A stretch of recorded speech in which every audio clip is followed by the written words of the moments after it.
Kisah nyata dahsyatnya surat Al-Fatihah dari rumah kontrakan menuju rumah villa.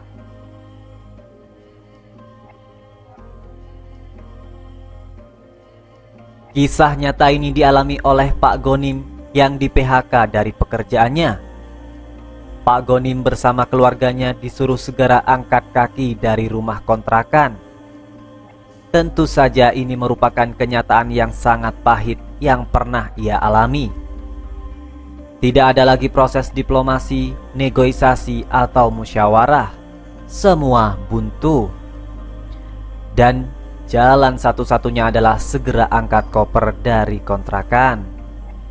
Sebab Pak Siregar pemilik kontrakan harus segera menyerahkan rumah yang ditempati Pak Gonim itu kepada pihak bank sebagai konsekuensi dari ketidakmampuannya membayar hutang. Kabarnya, proses penyitaan rumah akan dilakukan esok harinya sekitar pukul 9 pagi. Pak Gonim tidak bisa berbuat apa-apa dengan kenyataan yang tengah dihadapinya. Apalagi Pak Siregar juga tengah dililit kesusahan.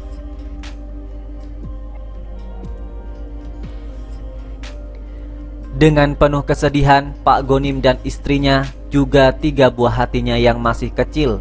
Anak pertama duduk di kelas 3 SD, anak kedua masih kelas 1 SD, dan yang ketiga masih balita. Segera membereskan rumah dan mengepak barang-barang yang bisa dibawa. Jika keesokan harinya belum ditemukan jalan keluar, Pak Gonim sudah merencanakan barang-barang tersebut akan dititipkan pada tetangga untuk beberapa hari sebelum diangkut ke rumah orang tua istrinya di luar kota. Ia sendiri menginap di masjid dekat rumah. Kebetulan ia sering ke masjid dan sudah kenal baik dengan DKM di sana.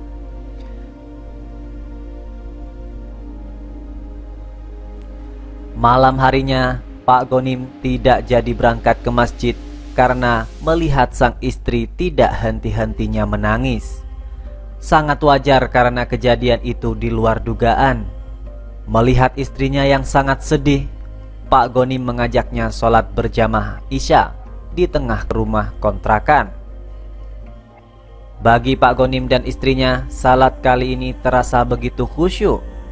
Pak Gonim berdoa, sementara istrinya dan anak-anaknya mengamini.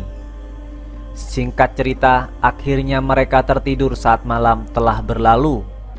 Saat terbangun pada subuh hari, sekitar jam 4, dilihatnya si ulung yang bernama Raffi sedang sholat. Tak pernah keduanya melihat Raffi salat tahajud.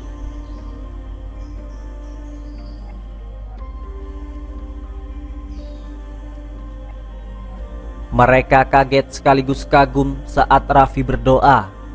Pak Gonim dan istrinya mendengar anak yang baru kelas 3 SD itu mengulang-ulang bacaan surat Al-Fatihah.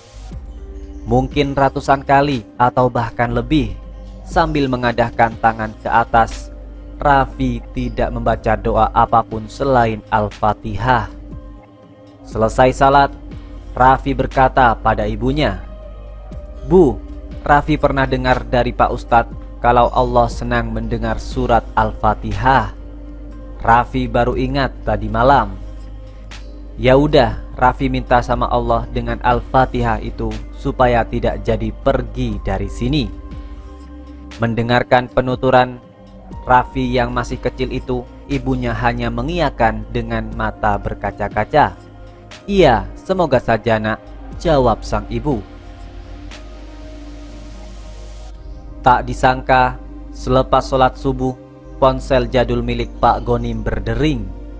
Ternyata Pak Mukni, mantan bosnya di kantor, menelpon. Mereka berbincang agak lama. Perbincangan itu seperti mengabarkan kebahagiaan. Itu terlihat dari perubahan air mata Pak Gonim yang tadinya kuyu menjadi cerah kembali, penuh cahaya kebahagiaan. Setelah lama bincang-bincang dengan Pak Mukni, Pak Gonim segera menghampiri istri dan anak-anaknya. Ia pun merangkul Raffi dengan mata berkaca-kaca.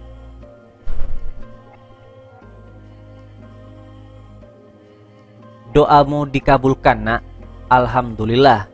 Hari ini kita jadi pindah dari sini, tapi pindahnya ke rumah yang lebih bagus dari rumah ini, kata Pak Gonim. Mantan bosnya yang bernama Pak Mukni itu menawarkan pekerjaan baru, yaitu mengurus salah satu villa miliknya yang baru direnovasi. Terbilang mewah luas dan letaknya sangat strategis. Ketika Pak Goni mengungkapkan kondisi yang tengah dialaminya, mantan bosnya itu langsung menyuruhnya untuk segera pindah. Sungguh sangat ajaib, sungguh maha besar Allah dengan segala firman-Nya. Allah menolong Pak Gonim dan keluarganya lewat perantara surat Al-Fatihah. Surat Al-Fatihah adalah surat pembuka dari 114 surat yang terdapat di dalam Al-Quran. Surat ini termasuk surat Makkiyah karena diturunkan di Makkah saat Nabi Muhammad SAW belum hijrah ke Madinah. Surat Al-Fatihah memiliki banyak nama lain seperti Ummul Quran, Suratus Syifa, Suratus Syafiyah, Suratul Du'a, Suratul Talab, Suratul Su'al, Suratul Ta'limil Ma'salah, Suratul Mujziyah, dan lain sebagainya.